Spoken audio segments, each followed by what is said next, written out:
hacemos perder clases por el tiempo que esté en contra. Ya, doc.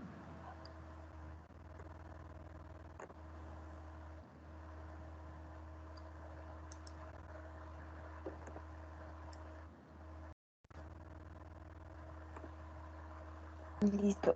Sí se visualiza, doc.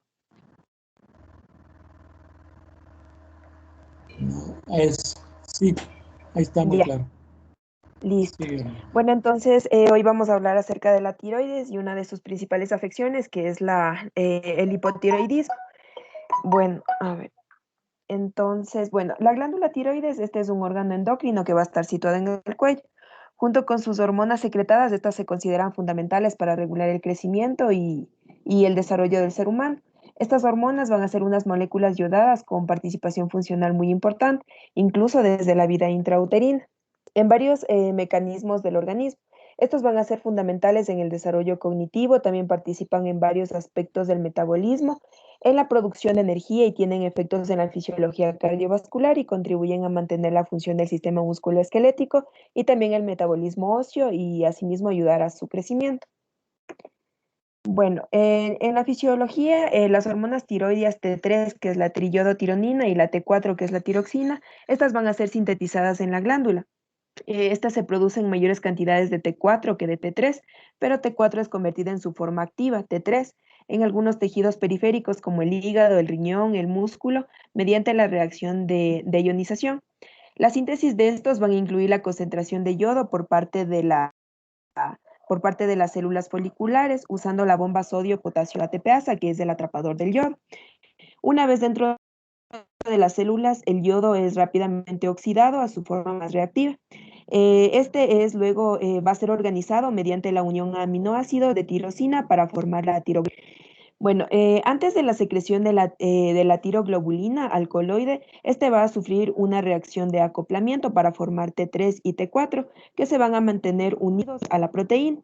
Cuando las células foliculares son estimuladas por la tirotropina, que es la hormona estimulante de la tiroides o TSH, que se encuentra en la pituitaria, entonces aquí el coloide es tomado por las células mediante el proceso de endocitosis, donde las enzimas van a ser degradadas, o sea, estas degradan la tiroglobulina y van a liberar las unidades yodadas.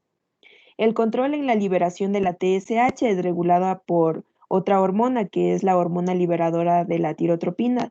Esta va a ser sintetizada y secretada por el hipotálamo. El control general de este sistema ocurre a través de un mecanismo de retroalimentación negativa con T3 y T4, actuando en la glándula pituitaria y en el hipotálamo para prevenir o restringir la liberación de TSH y de TRH.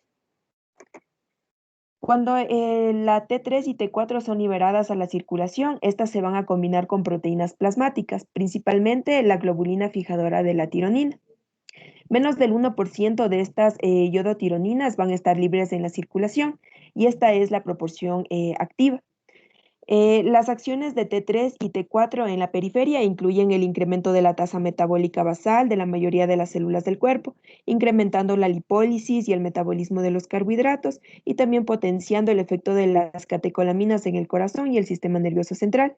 Y además también incrementando el metabolismo de las proteínas, particularmente de la degradación. Entonces, cuando hay un desbalance de estas hormonas tiroideas, va a ocurrir que se puede producir el hiper o el hipotiroidismo, que va a afectar drásticamente en el cuerpo. Bueno, entonces vamos a iniciar hablando del hipotiroidismo. Este resulta de la disminución en el efecto de las hormonas tiroideas a nivel tisular. La causa más frecuente es la disminución en la síntesis y la secreción de estas hormonas y ocasionalmente en la resistencia periférica a las mismas. Dentro de la clasificación, vamos a clasificarla según la anatomoetiológica y también cuando se acompaña de bocio o no. Entonces, la primera, esta se va a subdividir a su vez en primario, secundario, terciario y periférico. Dentro del primario se encuentran las anomalías del desarrollo tiroideo, hipoplasia o aplasia. También se van a producir por el exceso de yodo, puede darse en poscirugía, ya puede ser iatrogénico y también en enfermedades infiltrativas como la sarcoidosis y los linfomas. Secundario en los tumores hipofisiarios no productores de la hormona tiroestimulante. También se puede presentar en lesiones vasculares como un aneurisma o también mencionaba la arteritis. En infecciones como la sífilis o la tuberculosis y también en por agentes físicos, o sea, que pueden ocurrir en postcirugía o radioterapia.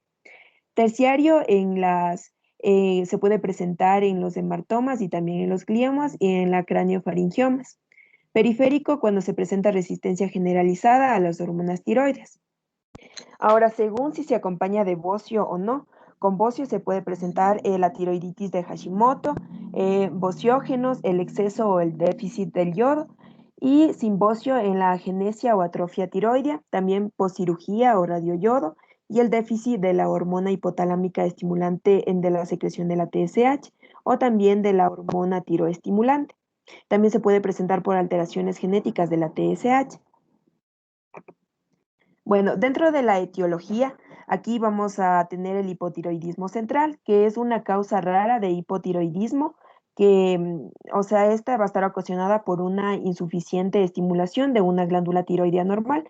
Puede deberse a una disfunción en la hipófisis o también a nivel del hipotálamo, que aquí ya sería hipotiroidismo terciario. A nivel de la hipófisis es el hipotiroidismo secundario. Esto va a estar causado por la disminución de la liberación de TSH. Otra de las causas va a ser la resistencia a las hormonas tiroides. Las manifestaciones clínicas de resistencia a las hormonas tiroides, esto va a depender del tipo de mutación. Y aquí nos mencionaba que la mayoría de los pacientes van a tener una mutación en el gen receptor de la hormona tiroidea beta, con lo que esto se interfiere en la capacidad de responder normalmente a la T3. También puede haber hipotiroidismo si la resistencia es mayor en el eje hipotálamo hipofisario. Ya, otra de las causas va a ser el hipotiroidismo primario. Este va a representar el 99% de los casos de hipotiroidismo. Aquí nos mencionaba la tiroiditis de Hashimoto, que es la primera causa de hipotiroidismo primario en las zonas del mundo donde el aporte dietético de yodo es suficiente. La alteración es la síntesis de las hormonas tiroideas. Se debe principalmente a la destrucción apoptótica de las células tiroideas por un trastorno autoinmune, lo cual es caracterizado por la infiltración linfocitaria de la tiroides. Aquí también estaban los anticuerpos antitiroideos circulares. La autorreactividad contra los antígenos tiroideos pueden estar mediada por los linfocitos T helper 1 y T helper 2, con predominio de los TH1. Ahí nos mencionaba que había una intensa infiltración inflamatoria que conduce a la destrucción de la glándula. Bueno, en cuanto al yodo, aquí nos mencionaba que la deficiencia del yodo es la causa más común de hipotiroidismo por disminución del aporte del mismo en la dieta. El déficit del yodo va a deteriorar la síntesis de la hormona tiroidea, lo que va a resultar en el hipotiroidismo. Y o sea, esto iba a conllevar a un grupo de anormalidades funcionales conocido como el trastorno por la deficiencia del yodo. Otro también va a ser el bocio, el hipotiroidismo y el hipertiroidismo subclínicos. El hipotiroidismo manifiesto clínicamente, que va a ser un retardo en el crecimiento físico, un deterioro en funciones mentales, también el hipotiroidismo espontáneo en los ancianos y un aumento en la susceptibilidad de la glándula tiroides a la radiación. Otra de las causas van a ser los fármacos, principalmente aquí nos mencionaba la amiodarona, que altera la función tiroidea en el 14 al 18% de los pacientes con una ingestión crónica de amiodarona. Es más frecuente en mujeres con anticuerpos antitiroideos. Aquí la principal causa de disfunción tiroidea es la sobrecarga de yodo, que puede llevar a hipotiroidismo y también a hipertiroidismo, pero es más frecuente en el hipotiroidismo. En cuanto al interferón alfa, aquí la tiroiditis inducida por esto es una complicación mayor en los pacientes que son tratados con ¿no? Con el interferón alfa. Entonces aquí la tiroiditis puede tener dos orígenes, uno que puede ser autoinmune y uno que es no autoinmune. En la autoinmune, aquí dentro de estos está la enfermedad de Graves, la tiroiditis de Hashimoto. Este va a ser más frecuente como la tiroiditis de Hashimoto es la más frecuente. Ahora, en cuanto a la no autoinmune, se observa en el 50% de los casos con la tiroiditis inducida por el interferón.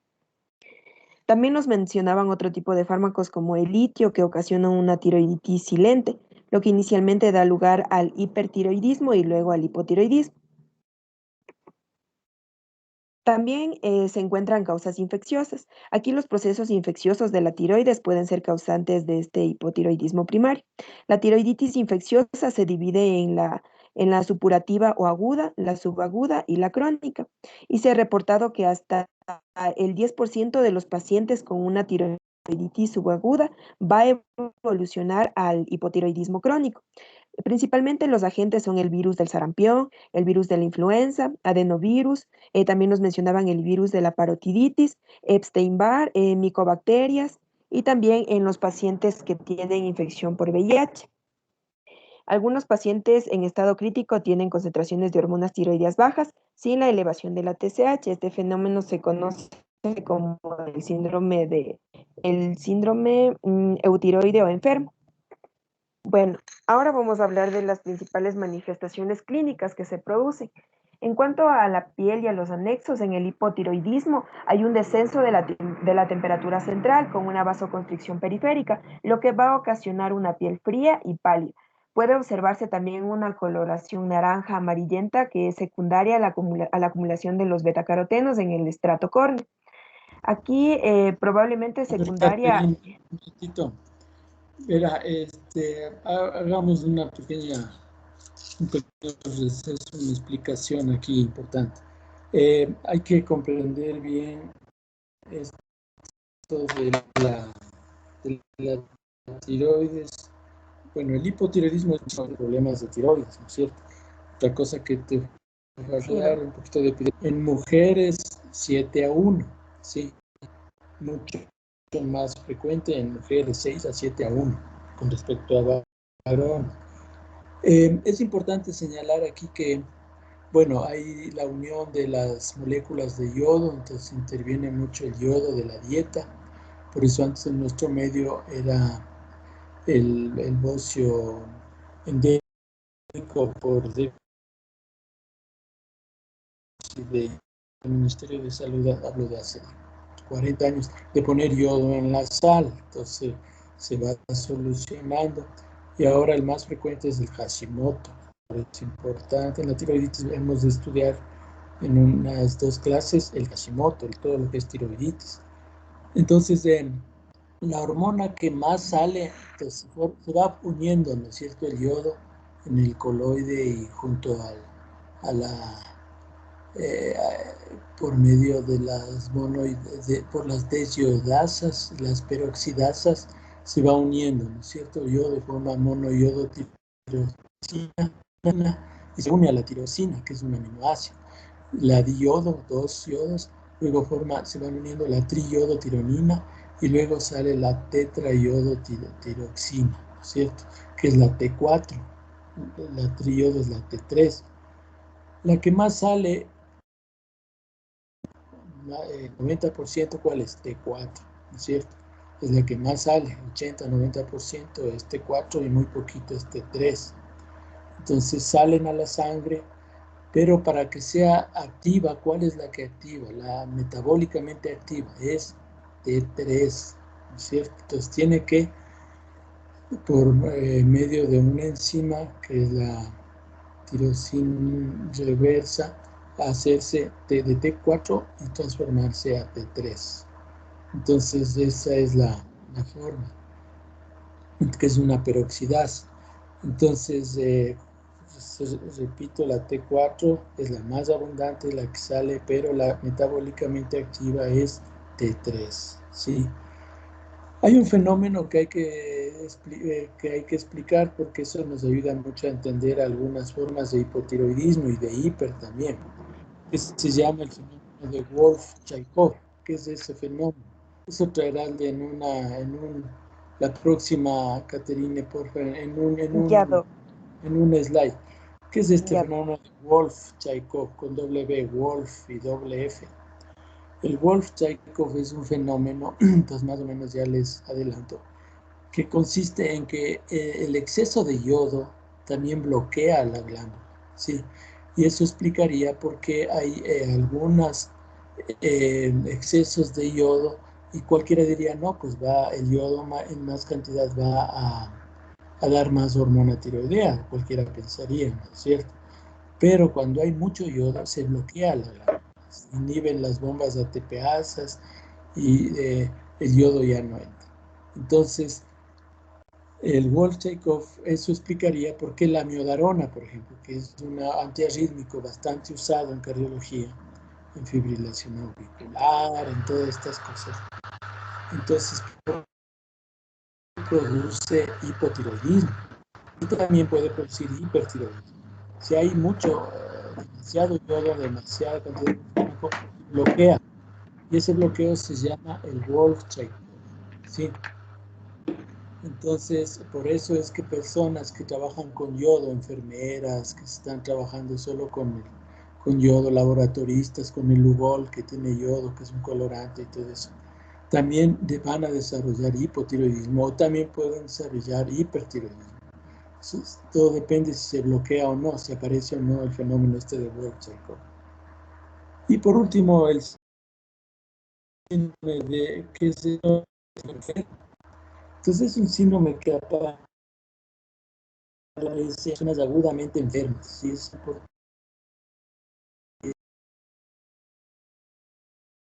toda la vida. El problema de esta es para entonces, por ejemplo, eh, una persona tiene un infarto, tiene una neumonía, una diabetes en cetoacidosis, como ya estudiamos, descompensada, hecho pedazos, ahí está en el hospital, está un poco grave, todo eso, ¿no? Ahí en este paciente enfermo, agudamente, puede alterarse la hormona tiroidea, pero eso es agudo y transitorio. Entonces, se llama el síndrome del enfermo tiroideo. Entonces, no es que tiene dañada la glándula, sino que transitoriamente se bloquea por la inflamación, interleuquinas, etcétera, que hay, y le van a bloquear, ¿no es cierto? Y pueden hacer que baje las hormonas T4, T3, a veces sube un poquito la TSH, etcétera, pero es no hay que en un proceso agudo diagnosticar el mismo. Hay que repetir los exámenes después del evento agudo. Entonces eso es importante para que todo, si no, un montón de infartados, todo ya saldrían encima más con su tratamiento de vida, muy bien, entonces sigamos con el cuadro clínico, Caterina. Ya, Doc. Entonces, aquí en estos pacientes también se observan rasgos faciales característicos con una nariz ancha, labios abultados, párpados edematizados y macroclosia. El cabello del hipotiroideo es grueso, seco, quebradizo y de lento crecimiento. Y también va a presentar pérdida del cabello que puede ser difuso. Las uñas también aquí se van a presentar con un crecimiento lento, van a ser delgadas y quebradizas. Ya, dentro del sistema cardiovascular, las principales manifestaciones clínicas son que va a haber una disminución del gasto cardíaco por menor fracción de eyección y también por disminución en la frecuencia cardíaca, lo que se va a reflejar en la pérdida de los efectos cronotrópico e ionotrópico de las hormonas tiroides. Esto se incrementan también las resistencias vasculares periféricas y disminuye el volumen circulante. Estas alteraciones hemodinámicas estrechan la presión del pulso, lo que aumenta el tiempo de circulación y disminuye el flujo sanguíneo hacia los tejidos. Las alteraciones estructurales en el corazón del paciente con hipotiroidismo, principalmente lo que se va a presentar son cambios en el contenido de colágeno, retención de agua y orientación en las fibras miocárdicas. En el hipotiroidismo hay una fuerte asociación con los factores cardiovasculares como la hipertensión, la dislipidemia, la inflamación sistémica y también la resistencia a la insulina. Ahora, dentro del sistema respiratorio, en el hipotiroidismo grave, la respuesta compensatoria a la hipercapnia no es buena, es pobre. Y esto es o sea, va a ser responsable de la depresión respiratoria, del coma mixedematoso. Aquí la hipoventilación es secundaria a la debilidad de los músculos respiratorios y puede ser exacerbada por la obesidad. El ocio de gran tamaño también puede contribuir a la comprensión de la faringe y al síndrome de apnea obstructiva del sueño. En el aparato gastrointestinal, el hipotiroidismo grave puede provocar alteraciones en la peristalsis esofágica.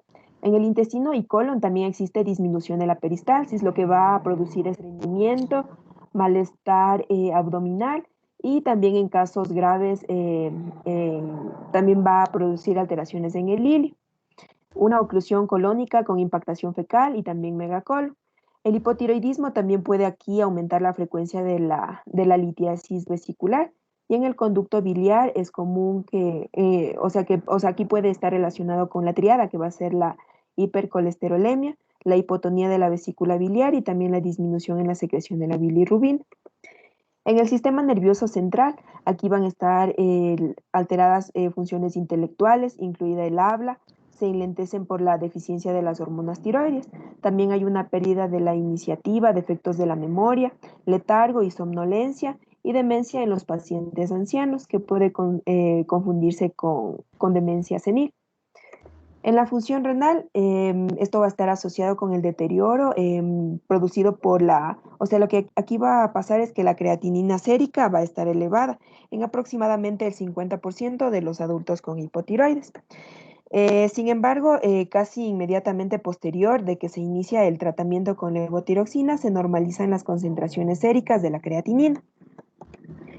En el metabolismo energético, aquí en los pacientes con hipotiroidismo, el apetito y la ingestión del alimento van a disminuir, pero va a haber un aumento en el peso por la retención de agua y sal y también la acumulación de grasa. Existe un incremento gradual en las concentraciones en ayuno de colesterol, triglicéridos y lipoproteínas de baja densidad, conforme la función tiroide disminuye. La síntesis de lípidos también va a estar disminuida, sin embargo, el número de receptores para LDL expresados en los fibroblastos, hígado y en otros tejidos también va a estar disminuido, lo que va a llevar a una acumulación de las LDL en el plasma. También hay una disminución de la actividad de la lipoproteína lipasa, que se encarga de disminuir las concentraciones de triglicéridos. Entonces es por esto que van a estar aumentados. Dentro de la función reproductora, aquí lo que va a suceder aquí es que va a influir también en el desarrollo sexual y en la función reproductiva. En las mujeres con hipotiroidismo va a haber una alteración en el ciclo menstrual. Las más frecuentes es la oligomenorrea y también la hipermenorragia. Y en algunos casos de hipotiroidismo grave puede haber pérdida de la libido y también falla en la ovulación. En el caso de los hombres se observa un efecto adverso en la espermatogénesis, con alteraciones de la morfología, lo que revierte con la administración de las hormonas tiroides. También podría estar relacionado con alteraciones de la motilidad de los espermatozoides. Dentro del sistema musculoesquelético, las principales manifestaciones clínicas en los niños van a ser el retardo en el crecimiento, y la tirotoxicosis también ocasiona una maduración acelerada de los huesos. En el adulto, la T3 regula el recambio óseo y la densidad mineral. El efecto regulador de la T3, o sea, esto va a ser ejercido por la unión hacia los receptores alfa durante el desarrollo y va a presentar un efecto anabólico. Bueno, ahora les voy a hablar acerca del coma mixedematoso. Este representa la forma más grave de hipotiroidismo, con una mortalidad del 50 al 60%. Lo más común es que esto se manifieste en invierno, que va a estar dado principalmente por la hipotermia, accidentes cerebrovasculares, fármacos que pueden deprimir el sistema nervioso central, entre otras causas. El diagnóstico aquí es eminentemente clínico. Y es común que aparezca con hipotermia en pacientes con estupor, confusión o coma, y también hallazgos clínicos del hipotiroidismo. El tratamiento aquí incluye un soporte ventilatorio, el tratamiento de la hipotermia principalmente, la restitución del volumen y la administración de los glucocorticoides. Esto debido a que puede estar unido también a una insuficiencia renal primaria o secundaria.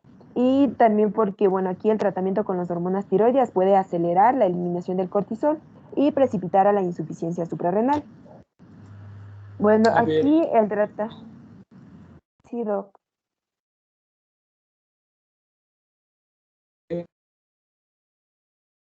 el problema es insuficiencia suprarrenal.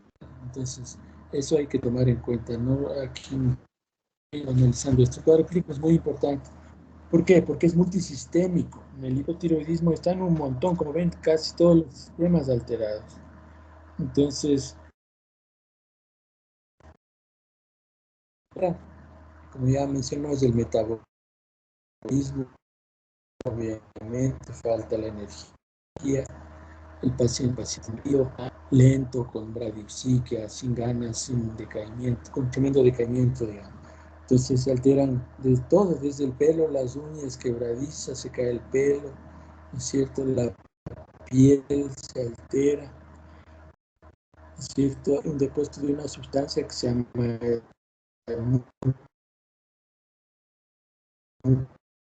mucopolisacárido. Esta sustancia va depositándose en el corazón, en varios sitios, ¿no es cierto? Y eso hace que incluso en los músculos, en la piel, el edema más bien duro, ¿sí? Puede haber este edema como parte de este hipotiroidismo. ¿Qué más? Con la disminución del gasto cardíaco, disminuye la frecuencia cardíaca. Si es que no hay ninguna otra causa, dude mucho en un paciente que tenga taquicardia de que sea hipotiroidismo. Igualmente con el hiper, que es la próxima clase. Si un paciente tiene bradicardia, duden mucho que sea hipertiroidismo.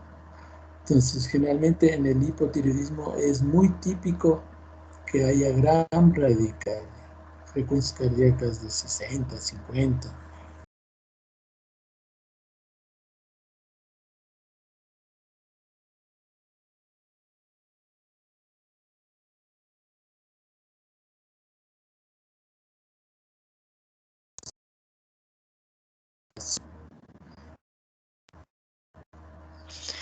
Doc, disculpe, no le escuchamos la última parte.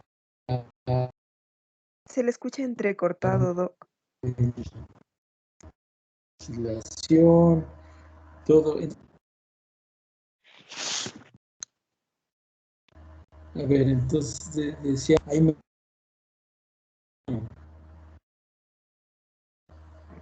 ya me escuchan ahí. Un rato se fue el internet, ahorita. Doc, ¿Sí ya me le escucho. escuchan, Catherine? Sí, Doc. Sí, ahora Sí, Doc, ahí sí le escuchan. Ya. Otra cosa importante es el sistema nervioso, ¿sí? Bueno, de pulmones, para terminar, puede producir una hipoventilación, retención de CO2 y algo parecido al EPOC, ¿no es cierto? Entonces, el síndrome de apnea obstructiva del sueño, por el depósito de esto que les digo, del muco polisacárido. Entonces, en la noche hacen tremendas eh, pausas respiratorias o apneas, y eso complica todo, puede haber desde arritmias, descargas simpáticas, hipertensión pulmonar, problema del ventrículo derecho, etcétera, etcétera. Entonces, fíjense, todo se afecta, gastrointestinal, estreñimiento, pero todo es para abajo, ¿cierto? Disminuye el peristaltismo, hipotonía. En el sistema nervioso central es importantísimo. ¿Por qué es importante? Porque si tiene un niñito, nace con hipotiroidismo y no se le detecta y no se le da la hormona, el tratamiento, el niño produce un cretinismo. Se llama el cretinismo endémico, que es un retraso psicomotor con talla baja, es causa de talla baja y de retraso psicomotor. Tienen coeficientes intelectuales muy bajos. Y era una de las grandes causas de esto en nuestras poblaciones, ¿no es cierto? Entonces, en el sistema nervioso, si no se le da el tratamiento en los 2 primeros años, y igual en el embarazo, a la embarazada es mandatorio darle hormona tiroidea, incluso dosis más altas, igual que al niño que tiene más metabolismo, hay que darle dosis más altas, ¿no es cierto?, de hormona tiroidea. ¿Por qué? Porque esa es la época del desarrollo del sistema nervioso y ahí interviene mucho la hormona tiroidea, en la mielinización, en la formación del nervio. Entonces, si no se le da, queda en un retraso psicomotor. Y así sea viejito, es otra de las causas de demencia si no se diagnostica. Entonces, dejándole así a libre azar, ¿qué le complica al hipotiroideo? Le complica el corazón, caen en insuficiencia cardíaca sistólica. sea, no tiene fuerza de contracción, tremendas cardiomegalias o problemas pulmonares, demencia. Entonces son cosas graves que van apareciendo, ¿no es cierto? Puede haber arritmias incluso. En el músculo puede producir una miositis. ¿Qué es la miositis? Es mucho dolor muscular, las enzimas musculares. Es parecido a la polimiositis, que es una enfermedad por anticuerpos autoinmune. Muy parecido, pero esto es solo por falta de hormona tiroidea, donde hay mucha debilidad muscular, dolor muscular, suben todas las enzimas musculares, la CPK, la CK, todo eso, y se le da la hormona y se mejora totalmente. Sube mucho el colesterol, es un gran acompañante el colesterol alto. En el riñón se altera la creatinina, como ya mencionó, y algo que faltaba ahí, que se produce una alteración en la concentración del agua. O sea, se produce un exceso de hormona antidiurética que mencionamos en la primera clase. ¿Qué hace la hormona antidiurética? Ya conversamos de eso. Retiene agua en el túbulo distal y colector. Al retener agua, ¿qué produce en el hipotiroidismo? Gran déficit de sodio. Entonces hay gran hiponatremia. Muchas viejitas que van con el sodio muy bajo, totalmente desorientadas, y le altera mucho el sistema nervioso central el sodio. Hay que medirle el TSH-T4, hay que ver la hormona tiroidea, ¿es cierto? En jóvenes hipotiroides pueden caer en infertilidad. Entonces, toda mujer que tiene problemas de fertilidad, todo eso hay que medirles, y en el varón también hormona tiroidea, alteraciones menstruales, etcétera, etcétera. Entonces, como ven, todo se altera, es una cosa complicadísima. Y dos palabras del coma mixedematoso. El coma mixed, pero no hay ninguna específica, o sea que hay que estarle pescando al diagnóstico de hipotiroidismo, ¿no es cierto? Personas a veces van, creen que están deprimidas, ¿no es cierto? O el obeso, creen que todo es tiroides, al revés, creen que le echan la culpa. No es así, el obeso solamente tiene problemas de tiroides como causa. El 1%, menos del 1% de obesos son por hipotiroidismo. Entonces no es la culpable de la gran obesidad, ¿no es cierto? Entonces el hipotiroidismo en su extremo puede producir ¿qué? El famoso que está ahí, el coma mixedematoso, que como el nombre le indica, el paciente tiene una forma tan grave de hipotiroidismo con una mortalidad muy alta que llega al 50% sin tratamiento obviamente, que cae en coma. Entonces ahí hay una triada característica. ¿Cuál sería? Obviamente la bradicardia, alteración de la conciencia, hipotermia, es típico, ¿no es cierto?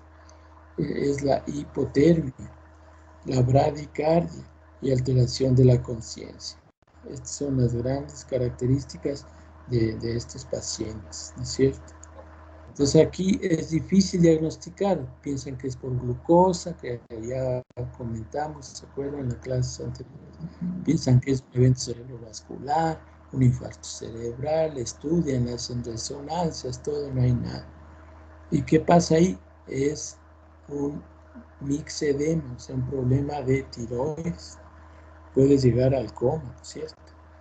Entonces hay que estar pensando en eso, si un paciente está bradicárdico o que tomaba levotiroxina y suspendió bruscamente o tuvo un problema agudo, ¿no es cierto?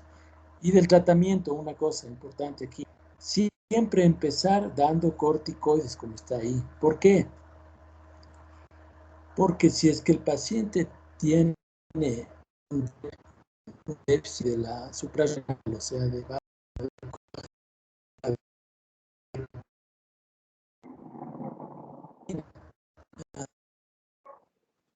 ¿qué pasa con la Doc, se le escucha entrecortado. aumenta el metabolismo por la. Ahí me oyen. Ahí volvió. A ratos como que se va, como que está intermitente. Ahí sí se le escucha. Ahí está. Ya. A ver, entonces solo esta parte que es importante quería mencionar. Entonces hay que dar corticoide primerito. ¿Por qué? Porque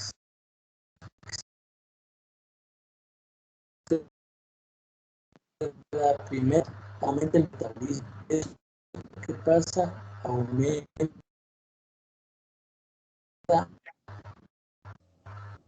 No se le escucha, Doc. la necesidad de cortisol.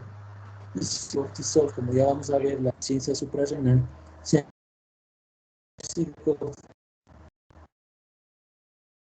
¿me oyen? Yo creo que ahí estamos. ¿Aló? Ahí, Doc, ahí se le escucha. ¿Aló, aló? Sí, Doc, ya se le escucha. Bueno. Solo terminar esto. Entonces, lo que hay que dar es hormona, hay que darle corticoides al paciente para suplir pues, un posible déficit de suprarrenales y que no haya un colapso cardiovascular, que es el dar la hormona tiroidea primero.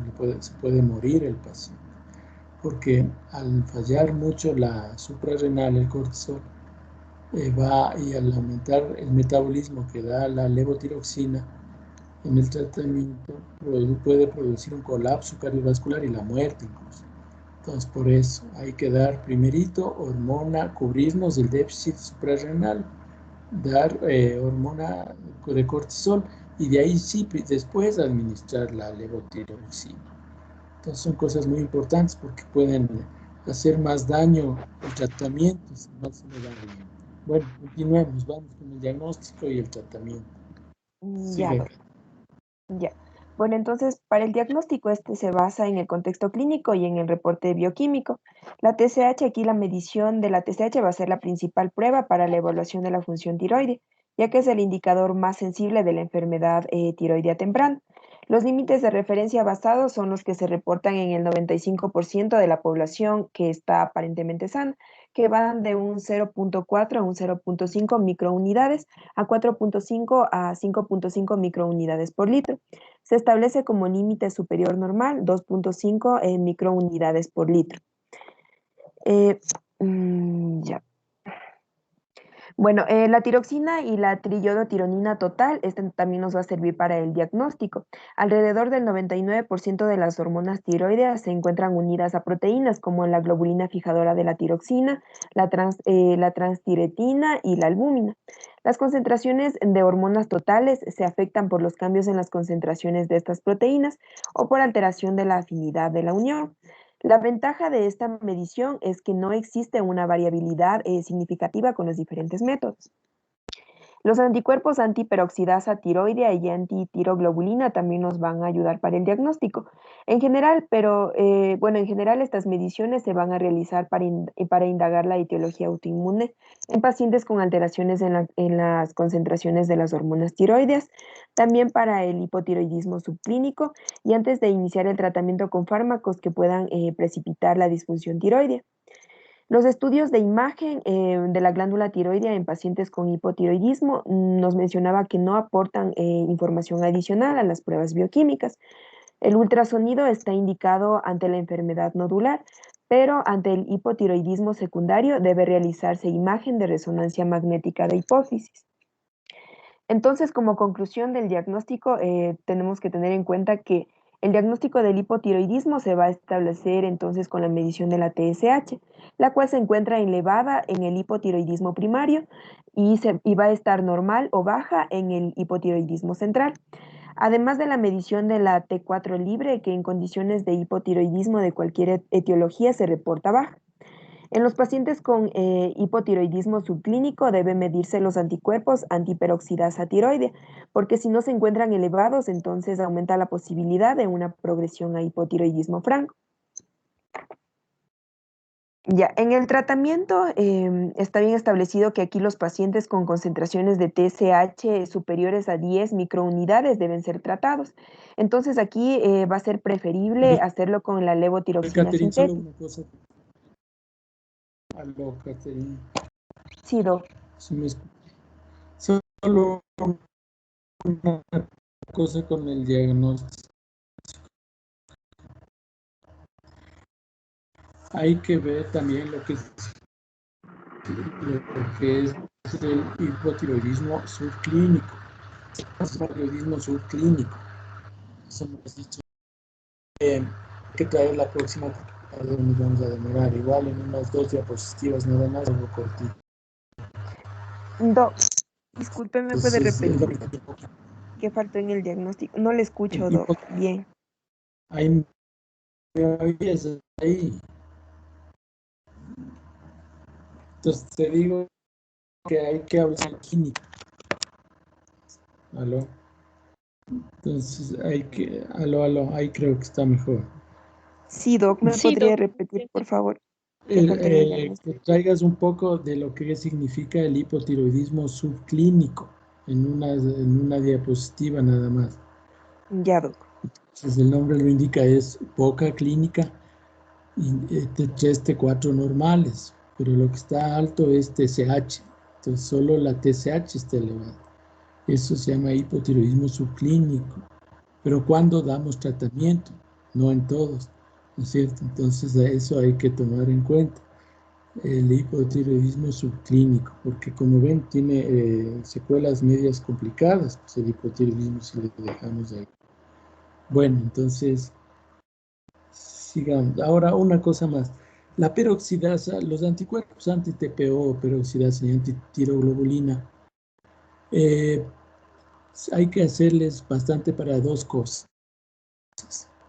Hay que pedir eso para dos situaciones. Una, porque son diagnósticas del Hashimoto. Cuando están positivas indican la presencia del Hashimoto, entre otras características diagnósticas. Y la otra cosa es que la presencia positiva de anti-TPO y antitiroglobulina indica también dificultad en el curso, en el pronóstico de la enfermedad. Son más graves, más difíciles de tratar. Entonces eso hay que tomar en cuenta. Bueno, entonces vamos con el tratamiento para ya ir terminando. Ya, Doc. Entonces el tratamiento va a ser aquí con levotiroxina. En el primer caso, el organismo controla la conversión de T4 a T3, evitando así las complicaciones por el exceso de la T3. La meta del tratamiento va a ser restaurar la función tiroidea. La función tiroidea también evaluada con concentraciones de TSH, la disminución del tamaño del bocio y la ausencia de los síntomas. La dosis inicial de la levotiroxina debe estar en relación con la edad, la arritmia cardíaca o enfermedad coronaria. En los pacientes jóvenes y en adultos sanos que no presentan comorbilidades, puede iniciarse con una dosis de 1.6 a 1.8 microgramos por kilogramo de peso cada 24 horas. En pacientes ancianos es prudente iniciar con dosis de 25 a 50 microgramos por día y aumentar cada 1 o 2 semanas hasta que se normalicen las concentraciones de TSH. La vida media de la levotiroxina es de 7 días. Esta se absorbe principalmente en el yeyuno, cerca del 70% en el estómago, libre de alimentos. Idealmente deben ingerirse 30 minutos antes del desayuno, ya que con los alimentos de este se reduce la absorción en el 40%. El calcio, suplementos de hierro, antiácidos, bloqueadores de bomba de protones, anticonvulsivos y los alimentos también aumentan los requerimientos de la levotiroxina. Ya. Bueno, en el monitoreo se recomienda realizar la evaluación bioquímica a las 4 o 6 semanas de haber iniciado con el tratamiento, con determinación de concentraciones de TSH. Después de alcanzar la meta de TSH, que van a ser los valores entre 0.4 a 4 microunidades por litro.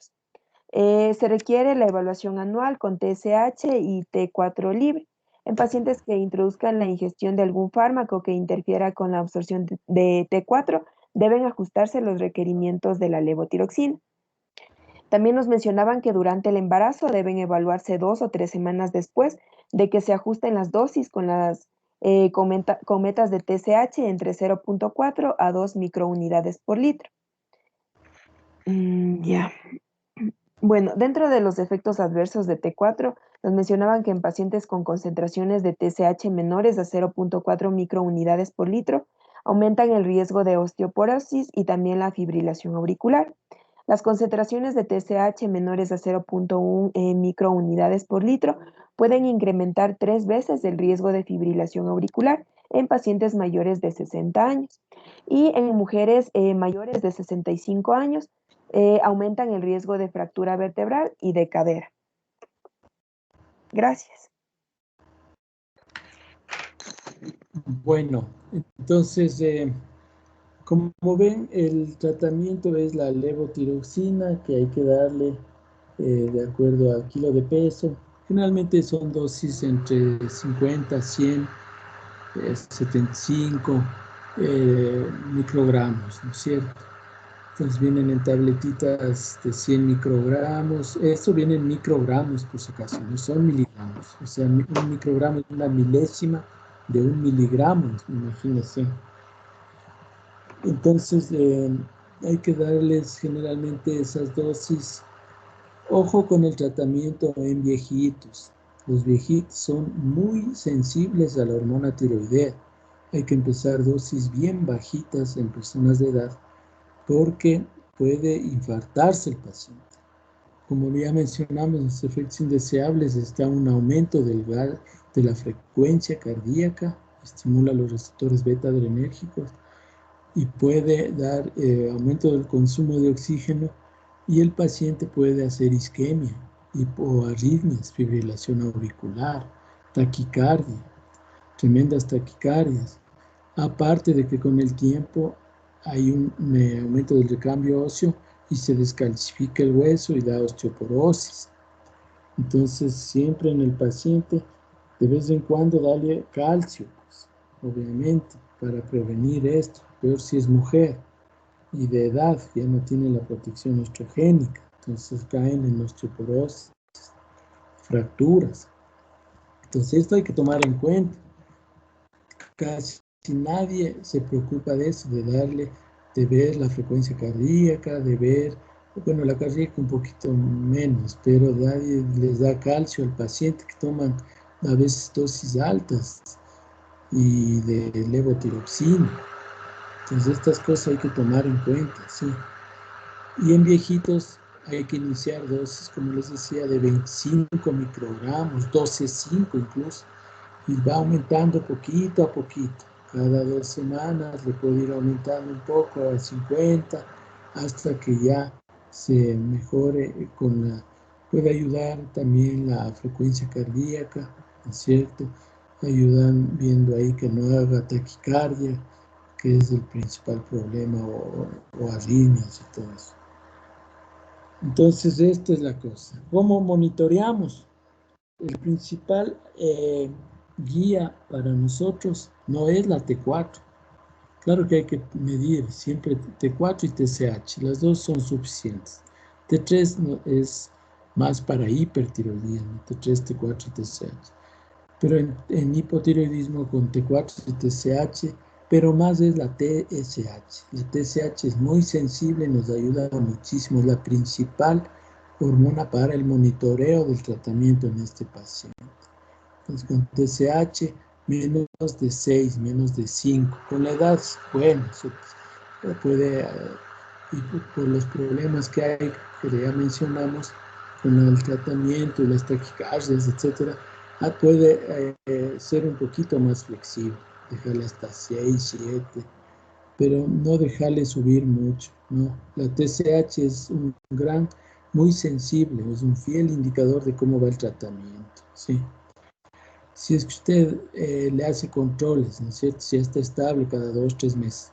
Si le hace controles y encuentra un T4 muy alto y una TSH bien suprimida, bien baja, ¿qué querría decir? ¿Qué tendría que hacer? Caterina.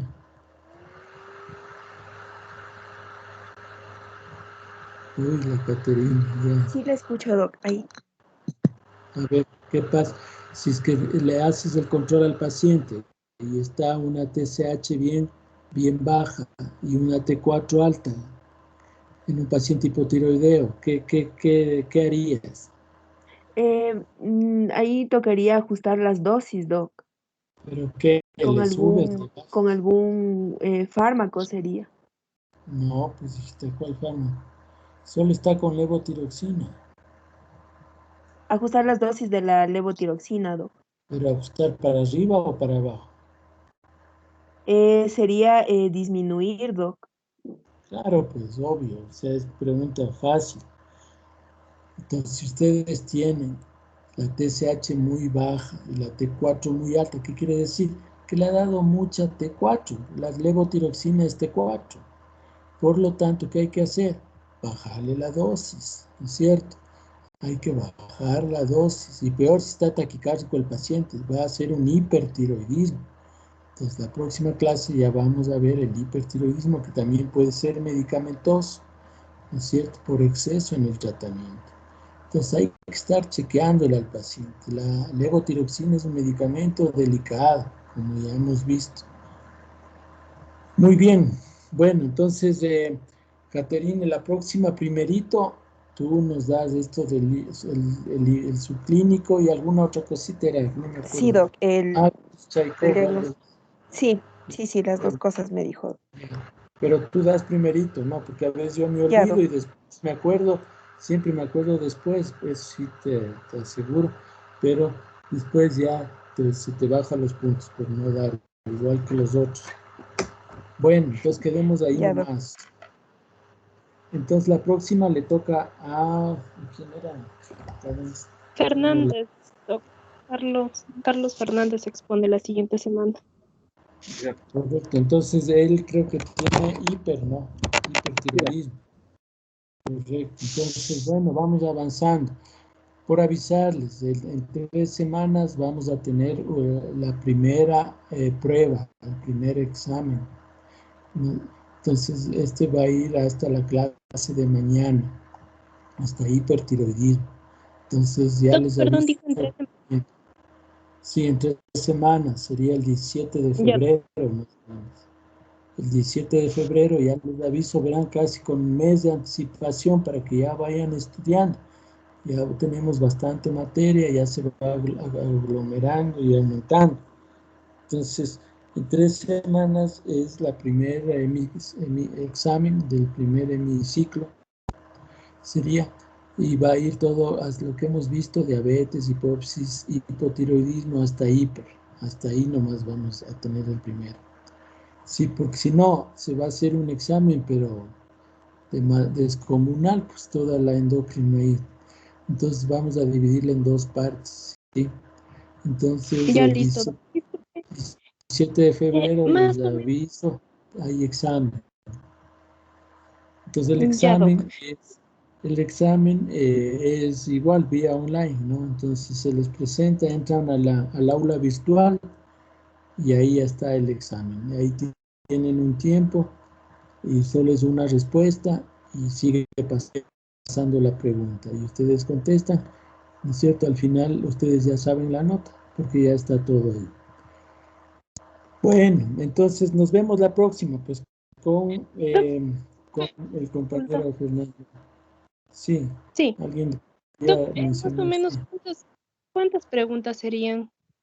Son 10 preguntas de opción múltiple, como dice como reza la facultad, ¿no es cierto? Ya, Doc. Doc, sería de las clases y ¿de qué libro base? Bueno, la principal es las clases. Ya les dije la primera clase, pues no creo que no he estado. Sí, Doc, Ya no, les dije, sí, ya por les dije aclarar. que puede ir de la medicina interna de ustedes, es la de Harrison, la oficial, la de Farreras, la de Lange, que les dije que es muy buena. O si quieren profundizar un poco, ahí también pueden profundizar más, o al expositor que necesita saber un poco más. Está la endocrinología de Williams, que ese ya es como la Biblia de los endocrinólogos, la más grandota, ¿no es cierto? Entonces eso es la cosa. Ya, Doc, Bueno, muchísimas gracias. entonces eso nomás quedamos y nos vemos la próxima, sí. Nos vemos la próxima con hipertiroidismo, sí. Entonces, si no Ya, hay Doc, más hasta luego. novedades, ya nos vemos y cuídense mucho, que les vaya muy bien. Ya, Doc, muchas gracias. Hasta luego. Hasta luego.